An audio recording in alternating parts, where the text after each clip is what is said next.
Welcome, everybody. Welcome to the National Museum of American Jewish Military History.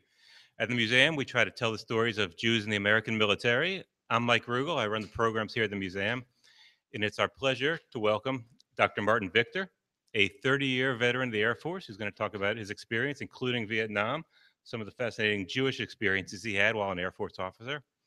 First, I'm going to bring up our museum chaplain to introduce him. Michael Bloom is a docent at 69 Synagogue. He's a Torah reader at the Pentagon and elsewhere, and a scholar of the Jewish religious tradition. So please welcome Chaplain Bloom.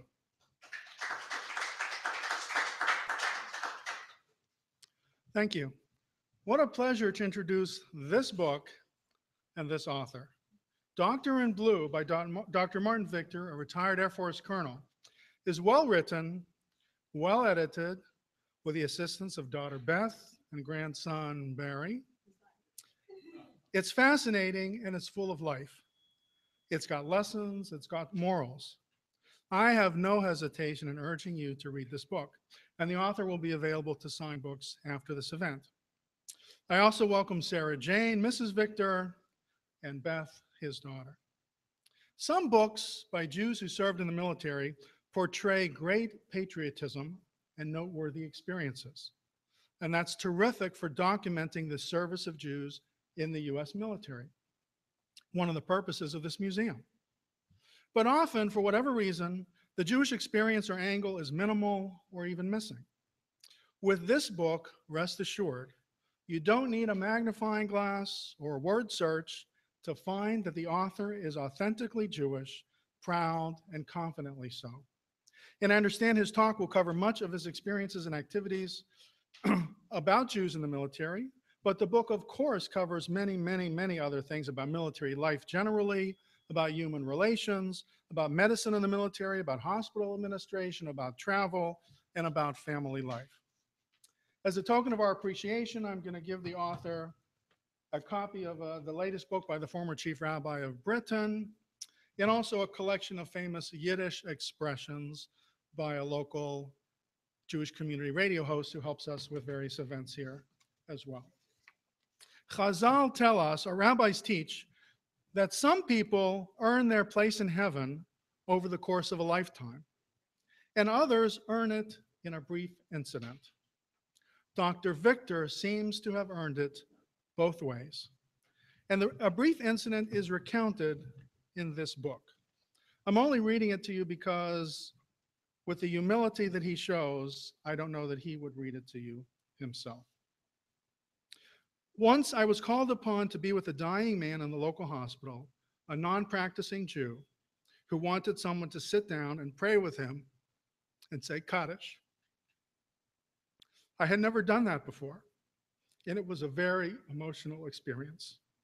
The gentleman passed away the following day. I also said Kaddish for him at Friday night services for the next month, as is traditional. And without stealing his thunder, I hope you will read about the ethics of the automobile, presented on page 127. The family's method for finding Jews in tiny towns. Hint, we found Mr. Cohen, page 152. A welcome to them at a new base by a lieutenant colonel's wife bearing greetings and bagels, page 164, is very sweet. The British bar and bat mitzvah, the effort, the enthusiasm of the parents and the children to hold such events and subsequent newsworthy activities, page 127. The writing of essays by mother and daughter on Judaism, published and prize-winning, page 164. Practicing Kol Nidre from the famous Richard Tucker album. Even a Gentile friend of mine, he's in an assisted living facility where I serve as a chaplain. He has a copy. Those were great hits back in those days, Kol Nidre. Throughout the book, we learn of local Jewish communities and the devotion that they had. Sometimes a few Jews joined Dr. Victor and the community on base, and sometimes the family joined the local community at their local synagogues. As a lifelong part-time cantor, I must also note a special kinship with the author for at least the following two reasons. One, he served as a lay leader in almost every single community the family was assigned to. He sought them out to serve They didn't have to hunt for him. This is a service to God and a service to man. Hosting base personnel for Sarah Jane's latkes and other events shows us that the family as a whole went the extra mile to help and to serve. I'll let the husband speak more about his wife's activities on base in education, family service, etc. Finally, though he doesn't say so, one of the toughest jobs he took on might have been umpiring baseball games along the way. So I have to tell him that the next time he visits, he's going to serve as our cantor, not umpire, our cantor at the ballpark minion, which we have started at Nationals Park. We meet after the fifth inning behind the kosher food stand. A mistaken call in medical practice has quite serious consequences physically. But even a possible mistaken call in baseball umpiring, as we know from the famous Andy Griffith episode where Andy calls Opie out on a potential inside the park game-winning home run, which would have sent the Mayberry team to Raleigh for the state championships, we know that a mistaken call could turn not only the whole town, but even your family against you, at least for a short while. In Pirkei Avot, the ethics of our fathers, we learn al tifrosh min hatzibur, separate yourself not from the community. The Mishnah Torah, Maimonides' code of Jewish law, states haparesh midarkei tzibur, anyone who stands aloof from the community, even though he commits no crimes, but only separates himself from the Jewish people and does not perform religious duties as one of them, nor does he project himself into their distress, nor share their fasts, but proceeds on his own way, such an individual has no share in the world to come. Like Maimonides himself, our author is a physician. Our author is a model of the opposite of what Maimonides describes, one who has engaged and engages with his brethren and shares their concerns. Such a one indeed has a great share in the world to come. Let us welcome Dr. Victor.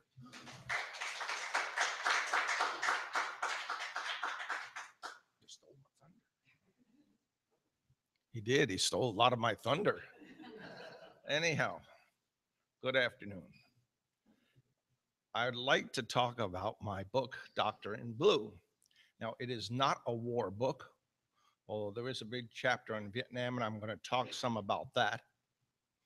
It's got a lot of medical stuff in it because I am a physician, but mostly it's about how I got into medicine in the first place and into the Air Force and my 30 years on active duty.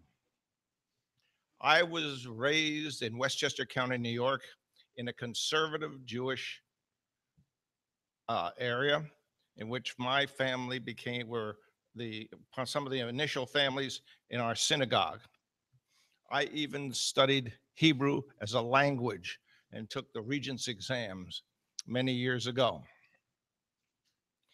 When I was in about fourth grade, we entered the nuclear era, and I became interested in science fiction. And I decided, well, I want to go out there, wherever out there is, but there were no astronauts in those days. So the way I decided to do that was to become a nuclear physicist.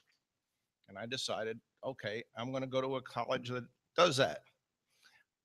My mother said, bless her memory, if MIT accepts you, you're going there.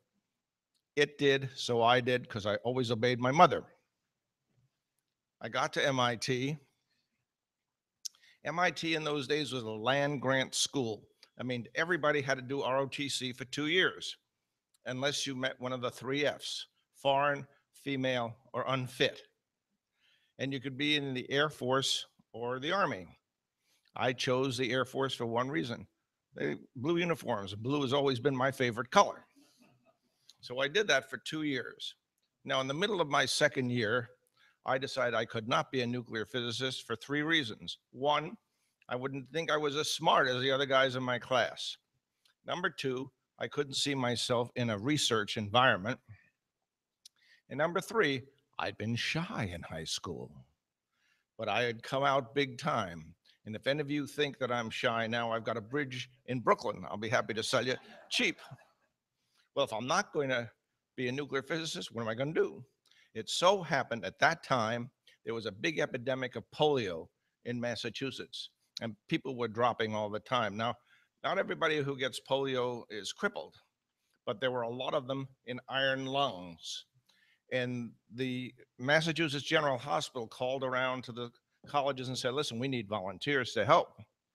If you've ever had polio and recovered, or if you had had the Salk vaccine, we need your help. Now, fortunately, I'd been in the Salk program and I'd had my shot. So I went down there and volunteered, taking care of these people for the weekends and sometimes during the week for about 6 months. And at that end of that time, I said, gee, maybe there's something to this. And I switched to biology to go to medical school. My parents, of course, were very happy with that decision. So off I was going to go to medical school. I applied to 13 medical schools. I was accepted at 12. I was not going to go to Harvard or Columbia or Yale, even though I was accepted. The folks from Duke came to Boston and they interviewed me. I said, that's pretty cool. So when they offered me a position there, off I went. Now, I had never been south of Atlantic City in my life. So when I got down to North Carolina, culture shock, believe me, but I fell in love with the place immediately and became a Southerner.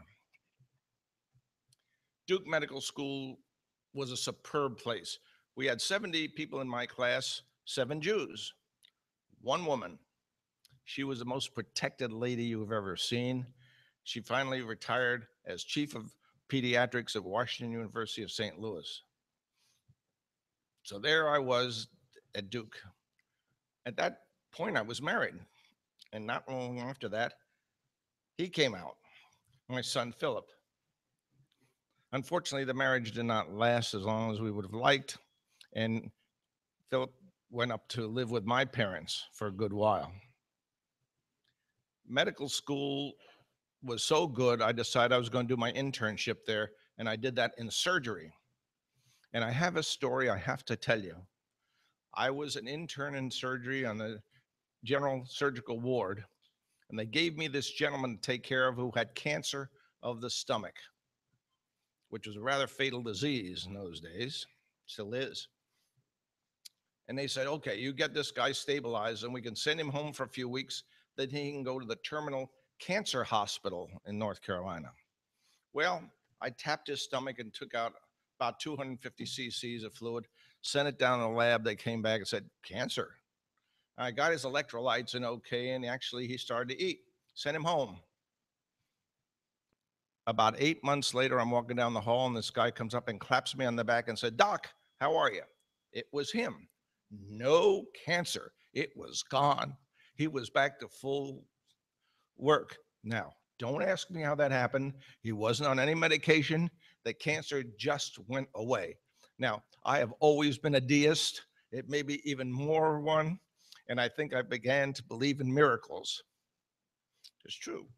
At the end of my internship, I had arranged to have a residency in ophthalmology at Duke. But my internship ended in December. The residency wasn't going to start till July, and I needed money. All the loans from the states and the colleges and everything were coming due, and they were pretty fussy about that. Duke was paying me $50 a month for my internship. In those days, there was a doctor draft. Everybody had to go in the military for 2 years, either after internship or after residency. Well, okay, the Air Force with a blue uniform offered me $410 for me and another $100 for my child, which was 10 times what I was making. So I went to the ophthalmology folks. I said, sure, go ahead, do that, and come back and we'll give you your residency. So I asked the Air Force to send me someplace in the Southeast. I'm in North Carolina. The Air Force, in his wisdom, sent me to Albuquerque, which is southeast of somewhere. So off I went in my uniform out there, and I had a ball. I saw patients in the clinic. I just loved it. And I had a great boss. And I decided, well, I'm going to stick around and do this for a while. So I went career reserve. During that period of time, I went home on leave. my divorce having been finalized, and I asked if anybody knew a nice Jewish girl I could date. And Sarah Jane's name was given to me. She was a divorcee with a little daughter. And I asked her out twice. She finally said yes. We went out to a show and everything. I came back to her mother's apartment. And I said, I'm going to marry your daughter. They said, you're my sugar. You're full of it. You couldn't possibly do that. I said, yes, I can. So a couple days later, we borrowed my father's car. We went up to Fort Devens in Massachusetts, where her father, who was a colonel in the reserve, was doing his time. My brother, who was also in the reserve, was doing that. Came back, and off I went again to Albuquerque. And she came. We communicated with each other by letter and telephone. She came out to visit me for one weekend. Came back during the winter time. I said, you're going to marry me? She said, yeah, okay. So we got the rings. And off I went again because I was going to go to flight surgeon school. If you're going to stay in the Air Force as a doctor, you want to be a flight surgeon. And that was down in San Antonio. Comes the end of that, I came back and we got married. And so she and the two kids and I headed back over to Albuquerque to start a new life. We immediately joined the synagogue there. The kids started Sunday school and we taught when we could, and everything went well. Now, I have to tell you that I enjoyed flying. My very first flight was in the back of a Navy A-1E, back in the back, no air conditioning, flying at low level across the desert in the summer. And I had made the mistake of having 2 hot dogs before we got home. Now, the rule always was if you vomited, you cleaned it up. And I did. And so I had to do that. But I didn't make that mistake ever again. Now, I enjoyed this flying so much, I decided, well, gee, I'm going to try and do a residency in aerospace medicine, a totally different specialty. Now, aerospace medicine residency consisted of 3 different years in 3 different places. The first place we went to was Baltimore, where we arrived and joined Har Sinai Synagogue, where the kids went to school, and Sarah Jane and I taught in the Sunday school. And I got a master's in public health from Johns Hopkins. No easy task, I'll tell you right now. It was also fortunate I was there when my father passed away, because he was in New York. And if we'd been on the West Coast, it would have been a lot harder than driving from Baltimore to New York to help my brother take care of everything.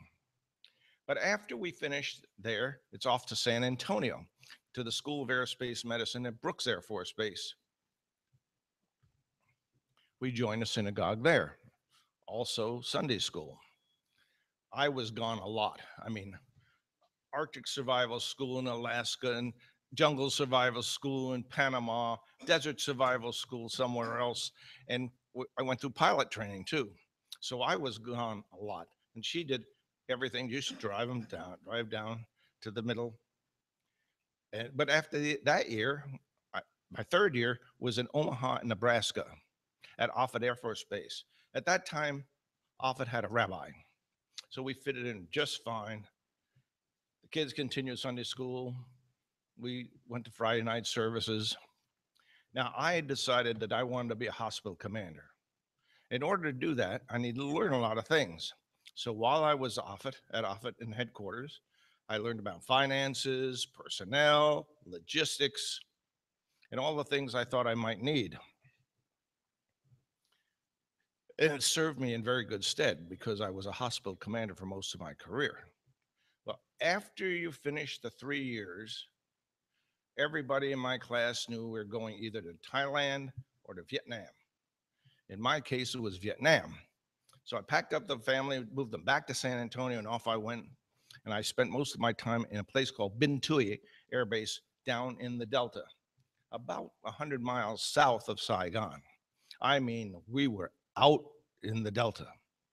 It's an unusual base because we had 1,800 active duty Air Force and 1,800 Vietnamese Air Force. I was the only Jew. I tell you right now, I had a mezuzah tacked on my hooch door. Really did. Now, there were 2 chaplains for the Air Force, 1 Protestant, 1 priest. And the Vietnamese had a priest and a Buddhist monk. But everybody knew I was Jewish, no doubt about it. My roommate, who I love dearly, sent back to Arizona for some stuff, and he decorated the hooch for Hanukkah. We had a menorah, we had candles, did the whole, but no latkes. No latkes. I'm afraid that didn't happen. Well, a lot of interesting things happened to me there.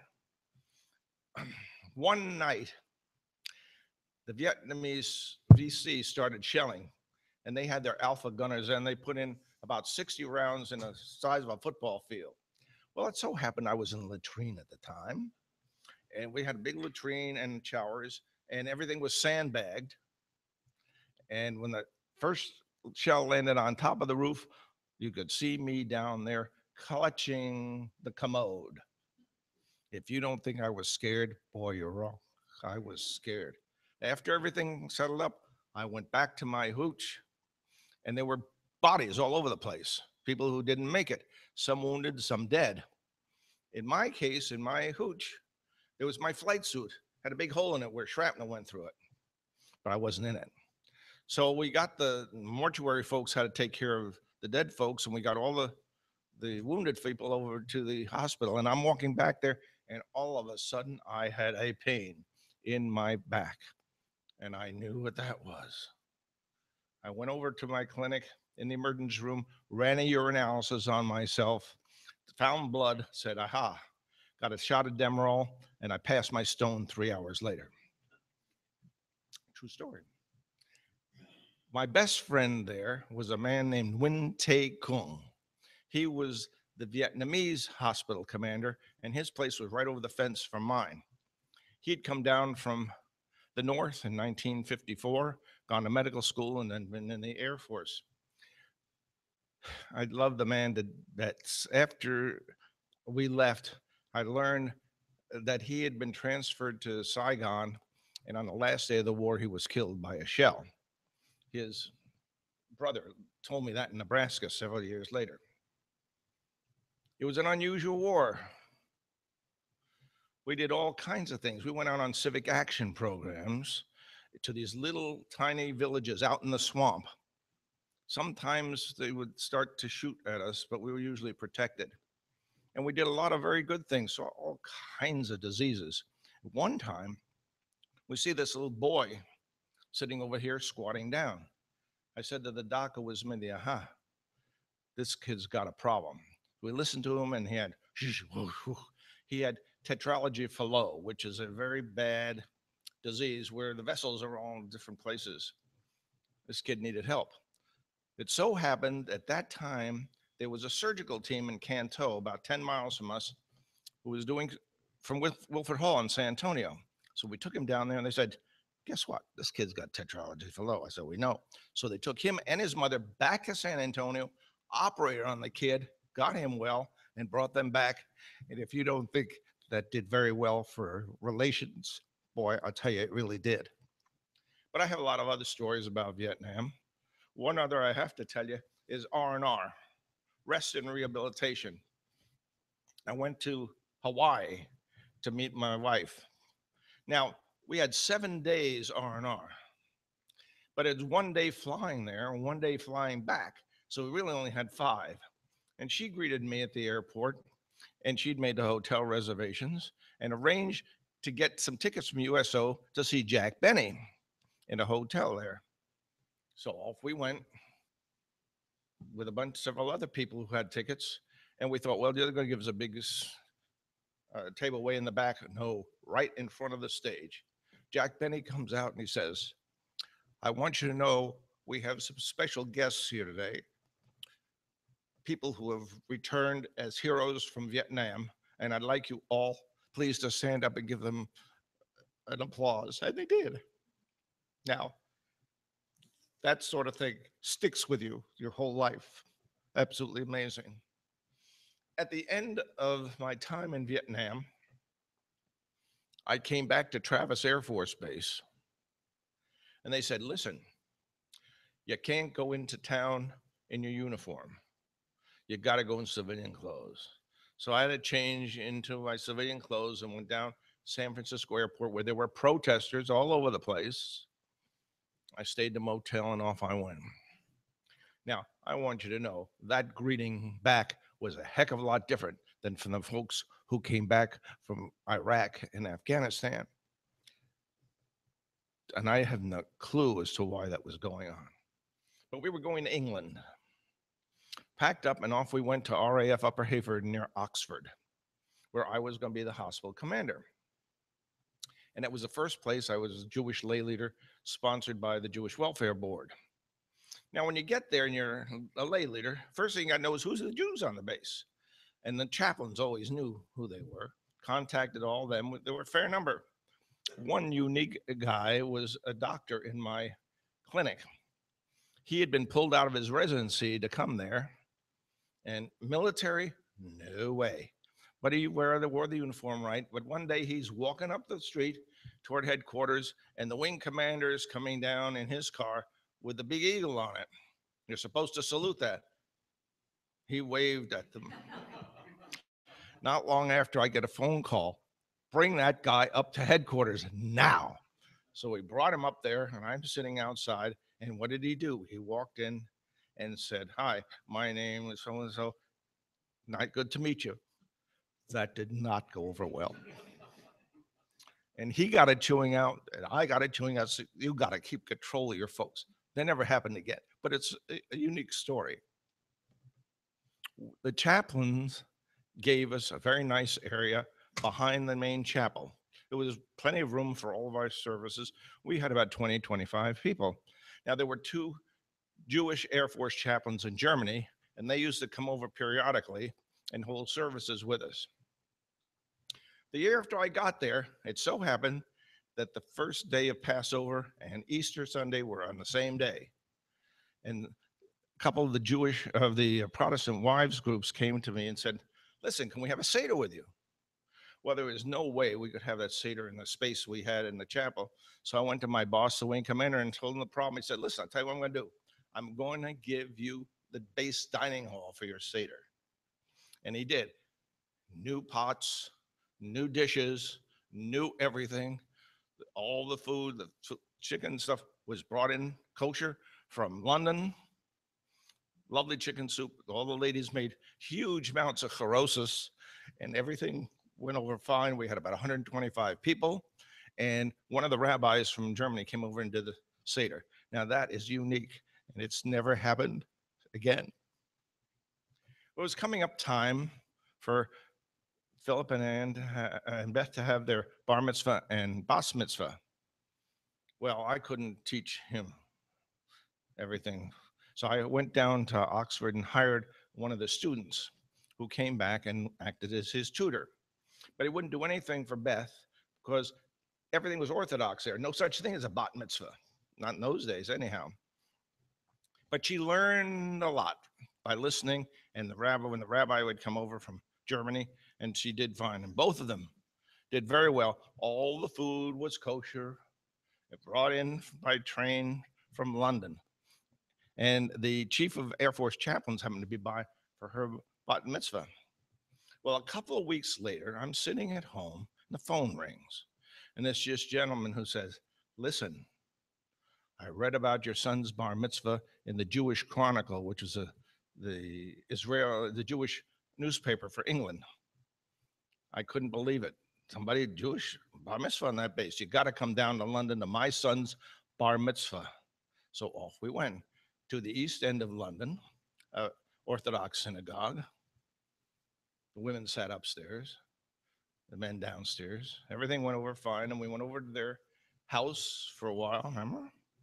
And then we went for the reception. Now, any of you know London, know where Piccadilly Circus is. Well, right off the edge of Piccadilly Circus is a magnificent restaurant called the Cafe Royale. I mean, people in uniform to show you around. Upstairs, we had a dinner for 150. The kid liked two of the football teams. They all came. Father owned a piece of each of them and helped. The Jewish ambassador to England came. Father gave an ambulance on behalf of his son to Israel. That also was a unique experience. But a couple of weeks later, we get another phone call from a Sir Isaiah Berlin, a member of parliament from the area. He said, I read about your son's bar mitzvah. You got to come over and have dinner with us. So, well, if we went to this big, beautiful home, had dinner, and the Israeli ambassador was there too. And that was another unique experience. Well, all these things happening, we decided we need to take the kids to Israel. Now, we were in England, which is a lot closer to Israel than New York. So we joined a group called WITZO, the Women's International Zionist Organization, and off we went. Now, I'm in civilian clothes, civilian group, civilian passport, civilian airline, LL. When you get to Tel Aviv, the first thing you do, of course, you kiss the ground. These two gentlemen came up to me and said, can we talk to you? I said, sure. They offered me a commission in the Israeli Air Force Medical Service as a colonel. And I said, thank you, but I got a perfectly good job in the American Air Force as a colonel. They said, well, if you change your mind, let me know. They were from Shin Bet, Mossad. How they knew, I don't know, but they knew everything. But we had a wonderful time all around Israel. But the time was coming, we had to go back to the States. Well, all the bags were packed and everything was out there in the furniture. Everything was ready for the movers. And my wife and I went to the officers club for a farewell party. We came out and it was pouring. I mean, it was raining and the sewers were overflowing. We come back to the house, open the door, and there's water on the floor. We think that the kids have done something wrong. Open up the back door and water comes running in. Well, it so happened that the fuel dump was right behind us, and there was fuel in that water, and it took the finish off the furniture just like that, about that high. And of course, the boxes were ruined. Well, my wing commander, who was a great guy, gave us a whole hangar to spread all of our stuff out, see what we could salvage, and let things dry off. Well, eventually everything got packed, got sent to the States. When we got unpacked, we found that were things there that were replaced by somebody unknown to us back in England, just being nice. Sarah Jane did all of the insurance work. They liked it so much, they paid her $50 for that. A friend of mine, my optometrist, also was going to go with the same day we were, but his stuff got packed and it wound up on the bottom of New York Harbor. Lump, the ship went down and the stuff went with it. Finally, they got it up, but it wasn't really in good shape as ours. Well, my assignment in the States was at Wurtsmith Air Force Base, Michigan, in Oscoda, a town of about 2,000, no Jews. We only had a few Jews on the base, but we got them together. I was the lay leader, got them together periodically, and we had two reserve chaplains, one from Flint, one from Detroit, who would come up periodically. Okay, and we would have that. But we need to find a Jewish group. Well, the nearest town of any size was Alpena, about 50 miles to the north. So off we went. Now, what do you do when you get to a town you want to find a Jew? You go into the phone book. And we did. And there was Harry Cohen. So we called up Harry Cohen, but he wasn't there. We drove around and we found this old synagogue. I've been there for years.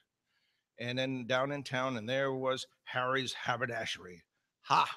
Harry Cohen. And that's who it was. And he got us introduced into the Jewish community at Alpena.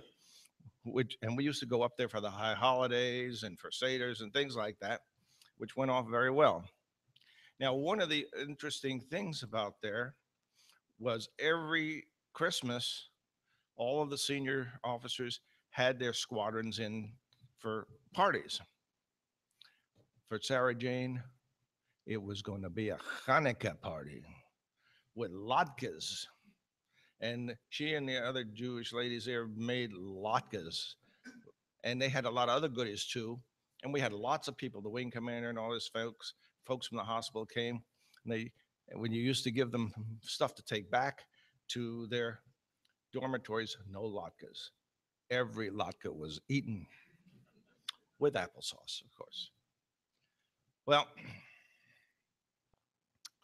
We were there for almost 2 years, and I get a phone call from SAC Air Force Base, that's Strategic Air Command in Omaha, saying, "Hey, want to come down and be chief of aerospace medicine down here at command?"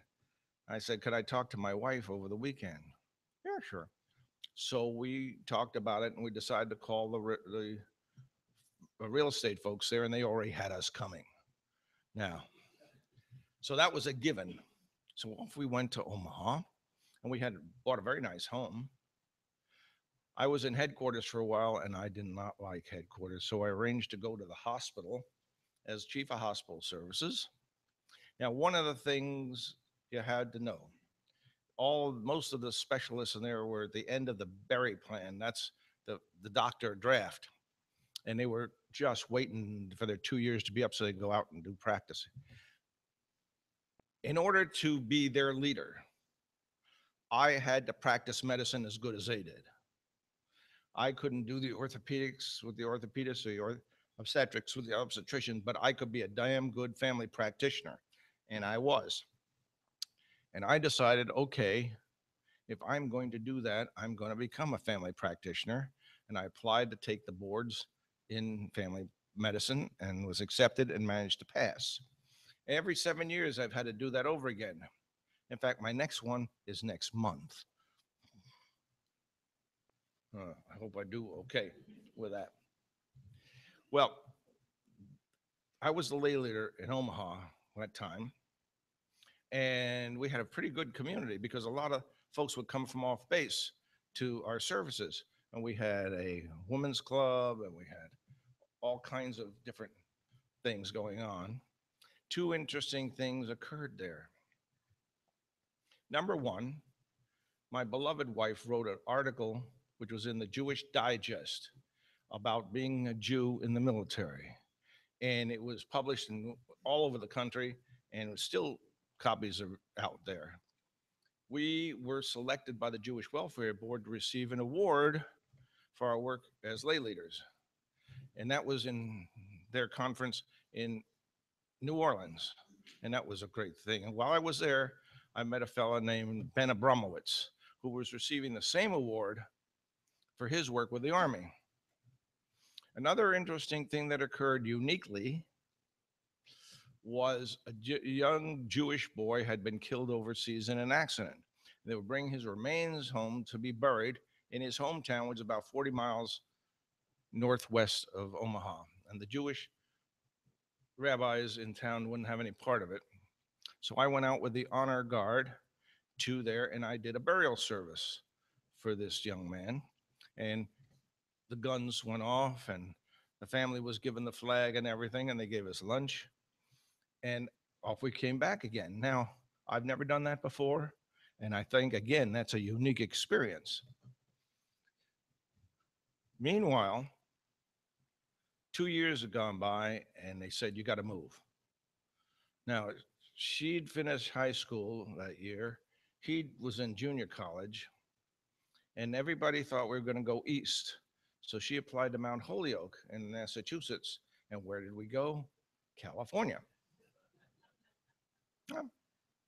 Well, now, everything was getting packed, but her stuff had to go to Massachusetts while the rest of us went to California.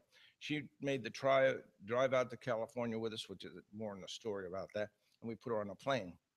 We didn't hear about her a couple of days, but then found out something interesting happened. All the mothers and fathers were bringing their kids' stuff up to their rooms. A moving van came, and the movers brought her stuff up to her room. And they thought, well, this is some kind of special person.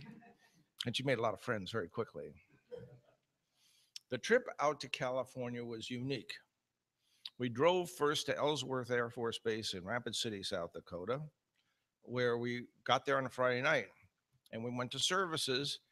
Their group was called the Synagogue of the Hills. Now, isn't that beautiful? The Rapid City and the base. Guy comes up to me afterwards and said, "Listen, if you're out here, you got to go visit this lady up in Lead," spelled Lead, about 30 miles north of here. She's got a unique story to tell, and I'll let them know you're coming. So off we went. And get up this house, a small mining town. Grandson lets us in, said, "Oh, yeah, grandma's waiting for you. Come on up." This lady, who was in her mid 80s, had come across the plains in a wagon train keeping kosher the whole way. And they came to lead, and she met this engineer. They fell in love and got married, raised a family. He did very well. Well, the town fathers said, "Okay, we're growing. We need a cemetery." He came to him and said, "Oh, you got this big piece of land over on the other side. Can we have it for our cemetery?" And he said, "Yes, with this proviso, the Jewish section will be on the top." And it was, and it still is. So off we went to Castle Air Force Base, California, which is in Merced in the Central Valley. The Jewish community there was mostly in town, but the services were held on the base, in the base chapel. There was a student rabbi who would come up for the high holidays, but the year we got there, something happened. He couldn't come up for Yom Kippur. So who's going to do the service? The lay leader, of course. And as the rabbi said, I spent some time with a record from Martha Tucker learning the Kol Nidre, which I did along with the other rest of the service. And I guess I must have done okay because nobody threw me out. It seemed to go over okay. But not long after that, Strategic Air Command said, "Okay, we got to increase security so nobody who is not associated with the military can get in after hours." Well, most of our folks were not. So we moved everything down into Merced and decided we're going to create a synagogue. It was Eitz Chaim, the tree of life. And everybody met in the bottom basement of the Methodist church, and they still do. And we still communicate with those folks every year. And it was really a great group. Now 2 years passed, and they said bye. And off we went to Homestead Air Force Base in Florida, which is well south of Miami, a tactical air command fighter base. I was chief of hospital services there sometimes and hospital commander some. And all I can tell you about that hospital, it leaked. And I have a picture of my urologist sitting in a rubber boat in his office with water splashing around. I mean, it leaked. Now, the maintenance people did their very best to keep the leak from coming, and they succeeded to some degree if there was no big rain. And I had the most wonderful secretary named Lynette, who kept me honest. And I practiced medicine quite well. I was in the emergency room one day. Guy comes in with chest pain. I said, "Oh, take a look. He's had a heart attack." Well, we didn't have a cardiologist. I gave him some nitro, got rid of his pain, gave him an aspirin, oxygen, and put him in the ambulance, and off we went. And we get down north of the base a ways on the highway, and we had a gully washer. I mean, it rained, and you couldn't see 10 feet. And this car loomed up in front. The ambulance put on its brakes, and off we went, upside down. Now, here we are.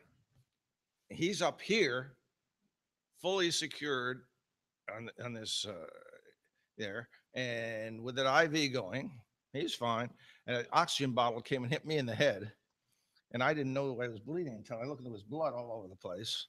Well, they came and rescued us, took us both to the local hospital. I got a bunch of stitches right there, and he did just fine. When I was a lay leader there, most of the Jews lived way off base. They weren't interested in coming to services. So we joined a congregation in Coral Gables, about 15 miles north. Now, the biggest event from a Jewish standpoint when I was there was my daughter's wedding. She was a law student up at Duke and met this lovely guy. And they decided they're going to get married. Say, if you're not going to marry, get married, I'm going to move in with him, right? Okay, we can have that. So where is the wedding going to be? It's got to be down where we were. So she comes down and she goes out with mom to get the dress and everything.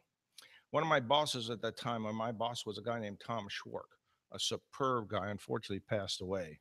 And his wife, Lee, and they lived right behind us, gave a wonderful party for her prior to her wedding.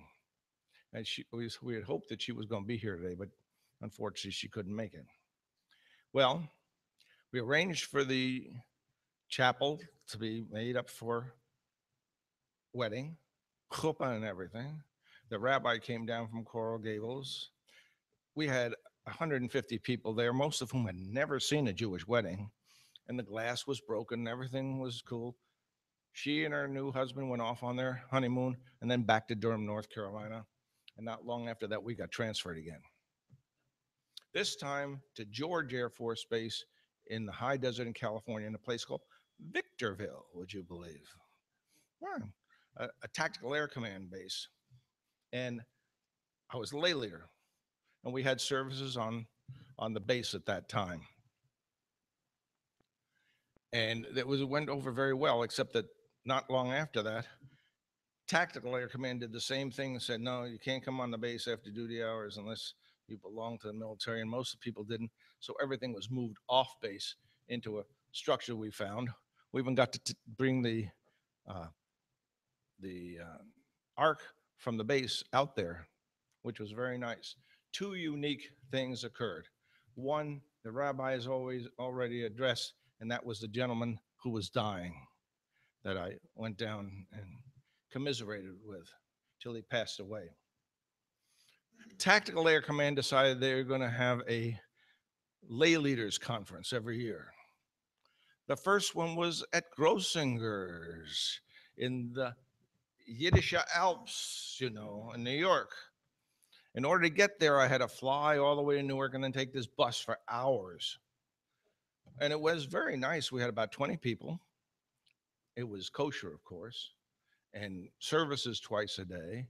And it went over very, very well. And they said, well, we got to continue this, but we can't do it here. It's too expensive and too hard to get to. So we moved it to a hotel on Miami Beach, okay, a Jewish hotel, services twice a day. And we had lots of people come to talk to us. One unique experience was this rabbi who came in with a 38 pistol and a holster. I said, how come? He said, well, he was the rabbi of a Jewish synagogue in North Miami Beach, but he was also the chaplain for the police force. And as such, he went out and around with the police force on their routes. Well, that made him a policeman, and policemen had to carry a weapon at all times. Unique. Never had that. Well, we got to go there several times in the future, in that time, but no longer after we moved out of Tactical Air Command. We'd been there and at George almost 2 years, but during that time, my daughter and her husband moved to Salt Lake City. And she was quite pregnant at the time and delivered of a lovely baby boy, Barry, our grandson. And since we were on the West Coast, we were able to go up there and visit them. It's 500 miles. It's better than East Coast trying to get there. And we got to do that several times. Unfortunately, my daughter developed a tumor in her head, benign, but it had to come out. And the best place to do that was in Los Angeles. The best surgeon was a Dookie. He went to Duke. So we called him up, said, yeah, okay. Got her down there, did a little test and said, surgery.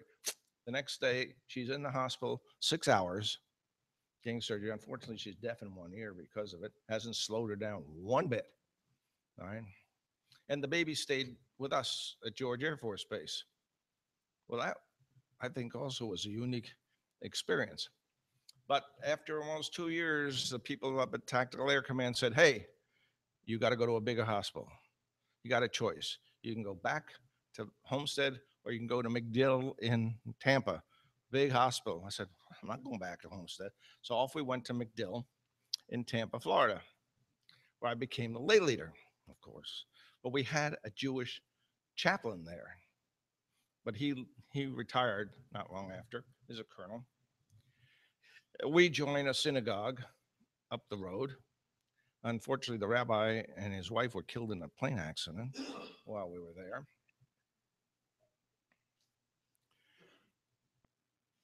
My son met this young lady up that way and they decided to get married. And where was it going to be? Well, right in our chapel, of course. And the chaplain who was retiring came in to do the service. Now, a lot of our relatives came, but very few of her relatives came. But it was a lovely with chuppah and everything, and a reception in the officers club. And then off they went to Massachusetts not long afterwards. Well, we were there for about 4 years, and they said, "You got to go. You've been here long enough." And I went to Patrick Air Force Base in Melbourne, Florida, which was not a tactical air command base.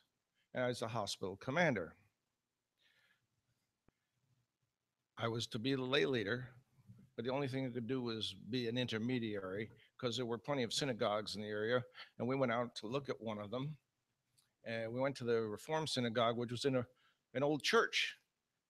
And went out there, and a man up there on the second level, Ben Abramowitz, who I'd mentioned before, who was the president of the congregation. He came down and greeted us, and we joined on the spot and have been very active in that synagogue ever since.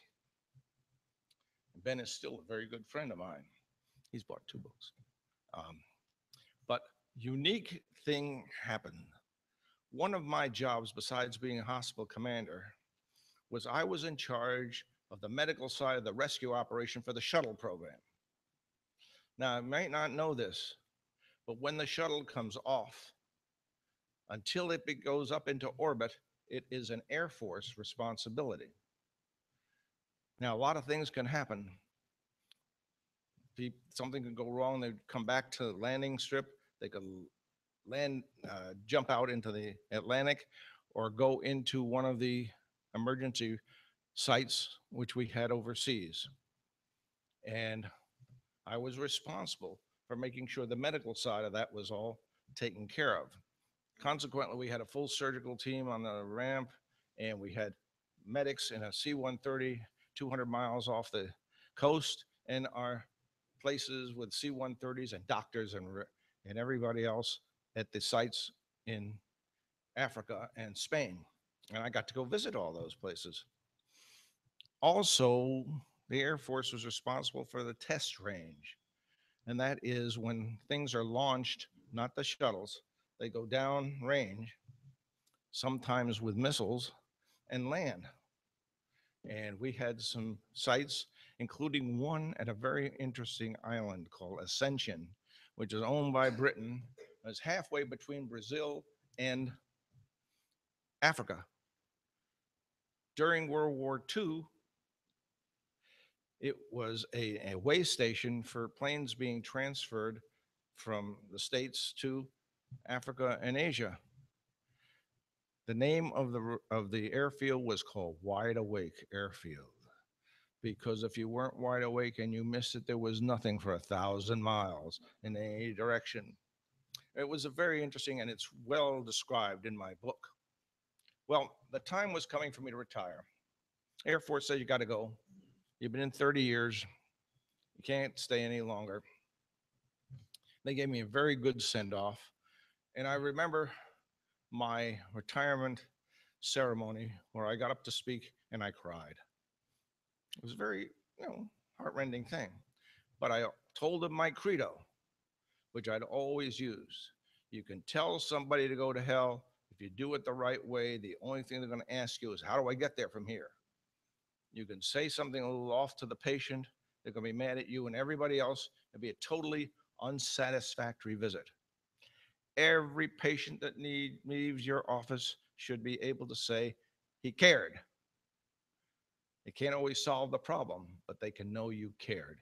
And that has always been my credo. Well, the ceremony went well, and I'd just like to finish with one thing. I was a Jew in the military. Everybody knew I was a Jew in the military. I never had any problem with being a Jew in the military. And I'm here to tell you that I see no reason why a young man or a young woman can't make a career as a Jew in the United States military.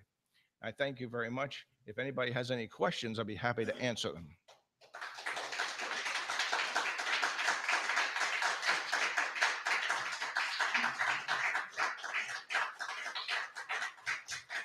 We also have some books for sale if anybody wants to buy some. Okay. Any questions? Yes, sir. Can you tell us about your connection with Fort Belvoir, which is a little south of the Pentagon? Oh, well, after I retired, I did locum tenens. I worked all over the country and sometimes in Falls Church in Springfield. And when we did that, we used to go to services at Fort Belvoir. And that's how I became acquainted with that synagogue there. I've seen synagogues all over. I've seen them in Nairobi, Kenya, and in South Africa. And I've seen them in Manaus, Brazil, where I just was last week. Manaus is 2 million people, way up the Amazon. Big synagogue with 250 families, way up there. Well, any other questions? Sir.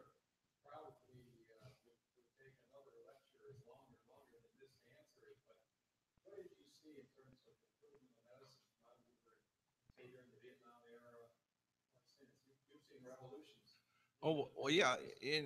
When I was young there we didn't have ultrasounds or CT scans or MRIs or any of that.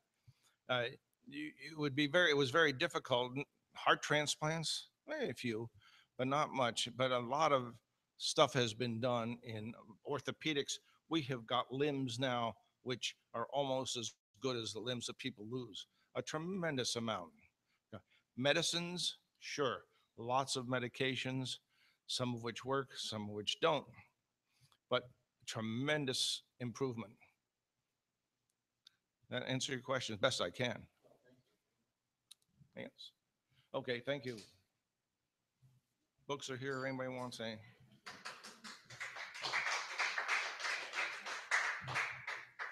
That go okay? Very good. Thank you. Yeah, appreciate it.